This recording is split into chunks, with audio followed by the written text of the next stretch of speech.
Okay class, so today we're going to do a refresher of division of polynomials. So the first method we're going to use is long division, and we're going to do long division to see if 2x plus 1 is a factor of the numerator polynomial. And when we do our division, for our long division, if we get a remainder of 0, then 2x plus 1 is a factor. If it does not go in evenly, then we will have a remainder, and thus 2x plus 1 is not a factor. So let us begin. So we have 2x plus 1, and it's going to go into our polynomial, 4x to the 5th. We don't have an x to the 4th term, so we're going to write it in as a placeholder 0x to the 4th minus x cubed plus 2x squared minus x, and then we're going to have a placeholder at the end for the constant term 0. Over on the left hand side, the 2x plus 1, if we're missing, if it was like 2x squared plus 1, we'd also need to put placeholders over on the left hand side. Okay, so for long division, 2x times what gives you 4x to the 5th? Well, 2 times 2 will give me 4. So I know it's going to be 2, and I have an x, and I want an x to the 5th, so it's going to be 2x to the 4th. 2x to the 4th. And I'm going to line everything up in nice columns with my x to the 4th columns, which is why I placed it here. All my x to the 4th is here. So 2 times 2 gives me 4. X to the 4th times x is x to the 5th. And then I'm going to bring down the next term plus 0. Oops, not bring down the next term. Then I'm going to multiply 2x to the 4th times 1, which is 2x to the 4th. And then now what I'm going to do is I'm going to subtract, and we're always going to subtract. So I have 4x to the 5th minus 4x to the 5th with 0. Those terms should always drop out. And 0 minus 2 is minus 2x to the 4th. And here I'm going to bring down the next term, negative x cubed. If I have 2 terms out here, I'm always going to need 2 terms here. If I had 3 terms on the outside, I'm always going to need 3 terms here at this point. So 2x times what gives you this? Well, I know I need negative, and then 2, that's good. And I have an x to the 4th and an x, so it's negative x cubed. So negative x cubed times 2x is negative 2x to the 4th, and negative x cubed times 1 is negative x cubed.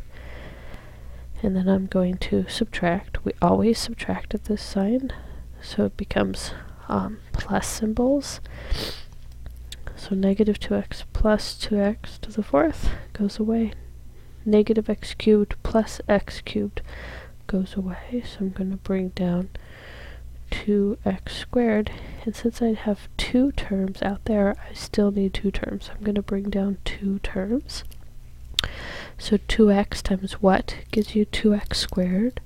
So we don't need to write that. That doesn't help us. 2x times what gives just 2x squared? Well, that's just plus x.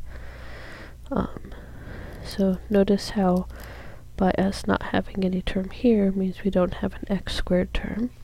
So I just have an x. So that becomes 2x squared, and x times 1 is plus x. And then I'm going to subtract. We always subtract here. So 2x squared minus 2x squared is nothing. Minus x is minus 2x. And I'm going to do plus 0. 2x times what gives you minus 2x? It's minus 1. Minus 1 times 2x is negative 2x. Minus 1 times plus 1 is minus 1. And then I'm going to subtract. So they both become add. Negative 2x plus 2x goes away, and 0 plus 1 gives me 1. I have no more terms to bring down. This is my remainder. And since I have a remainder of 1, that tells me that 2x plus 1 does not divide evenly into here, so that tells me 2x plus 1 is not a factor. So remember, if 2x plus 1 was a factor, then we'd end up with a remainder of 0. Now long division works for dividing all polynomials, even if it was like a 2x squared or 2x to the 5th, it doesn't matter. It could have 3 terms, 4 terms, whatever. Long division is always going to work. So this is actually a more useful method than the next method, which is called synthetic division. because synthetic division only works with linear factors when the exponent of the denominator is 1. Okay, so to do our long division, so this 2x plus 1 divided into the polynomial, and as a result we ended up with this polynomial, 2x to the 4th minus x cubed plus x minus 1, plus, we write our remainder 1 over 2x plus 1. Okay, so if it divided evenly, then our result would have just been a simple polynomial. We would have had the remainder divided by this, which would have been a factor. Okay, so that is a refresher of long division. So let's go on to method 2, which is called synthetic division. So for synthetic division, we want to determine if x plus 3 is a factor. Okay, so if it was a factor, then when we divide this into here, we get a remainder of 0. So synthetic division only works with linear factors. Only works with linear factors. Okay, which means like an exponent of 1 here. So if this is a factor, then minus 3 is the root, or the 0, or it would be the x-intercept of that graph. So we always put the root out there, minus 3. Okay, so x plus 3. So minus 3, it's always going to be the opposite sign. It's kind of like taking x plus 3, setting it to equal to 0, and solving for x. So it's the minus 3 that we put out there. So we're going to pull off the coefficients, and again, if we're missing any terms, we're going to do a spaceholder for 0. But we're not missing any terms like we were in the other one, so we don't need any spaceholders in this problem. Do synthetic division, bring this first number down, 3. 3 times minus 3 is minus 9. Add those numbers, minus 5. Multiply, negative 3 and negative 5 is positive 15. Add straight down, you get minus 3. Minus 3 times minus 3 is 9. Add straight down, you get 6. This has a remainder of 6.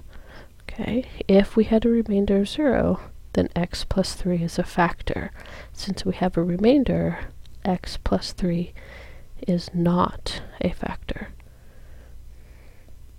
Okay, x plus 3 is not a factor since we had a remainder. Okay, so here we're going to evaluate f of negative 3. This negative 3 is the same as this. So when we evaluate, that just means plug it in. So it's 3 times minus 3 cubed plus 4 times minus 3 squared minus 18 times minus 3 minus 3.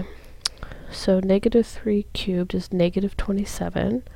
Negative 27 times 3 is negative 81. Negative 3 squared is 9.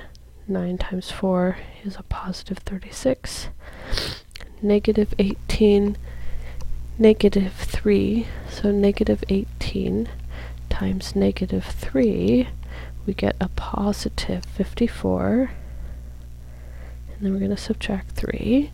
So when we take negative 81 plus 36 plus 54 and then subtract off 3, we get 6. Notice that's the remainder. Okay, so what this is saying, I'm just demonstrating here what the remainder theorem is saying. Okay, so if you take a polynomial f of x and divide it by x minus k, then the remainder r is f of k. In my example, k is plus 3. Okay, or it's minus 3. K is minus 3 here. This would be my k, and then it's x minus k, so x minus a negative 3 would be a positive 3. So the remainder is the value of the function evaluated at that. Okay, so all I'm saying is if you plug in negative 3 here and evaluate it using direct substitution, or you plug in negative 3 using synthetic division, your remainder is the same thing as you evaluate it. Okay, so I don't know if you prefer synthetic or direct substitution, but synthetic had simpler arithmetic than here.